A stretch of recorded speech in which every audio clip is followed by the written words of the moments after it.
Adamovi panáčky se skinama a s hypercharge s různýma takovýma, pojď. Shelly nemám nic, tady Colta mám, tady mám to tak jako rychle, Rockstar Colt a ten Dark Angel, co byl free, Nebula taky ne, Zombroka mám L a Tomiko, tady Wizard Barley, za toto Supercell ID, Desperado Polka, protože s ním aj umím celkem, Rózu nic, s těma brawlerama moc já nehraju, tady s tou Jessie, ale Dynamite to mě padl z Legendary Star Dropu, Tyka nehraju, ty brawlery, co nehraju, vemu tak rychle.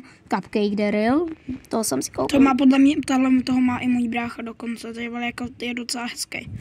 Tady nic není. Zase toho nemá, ten Gas, ten je jako docela. Ale teď to přijde, Bibi Lane, mám tady Archelian B, no tak ale kámo, vidíte, to je prostě brutálně dobrý panáčky má Adam. Kiro Pavlík, všechny Matouši, můžete jít do třídy, pojďte. Proč? Čekej. Můžete jít do třídy. My nemůžeme šít, nech toho Matyáše pryč. Jako má dobrý hodně panáčky. Sam do tedy. Ticho. To je jedno, jo. Pearl, tuhle.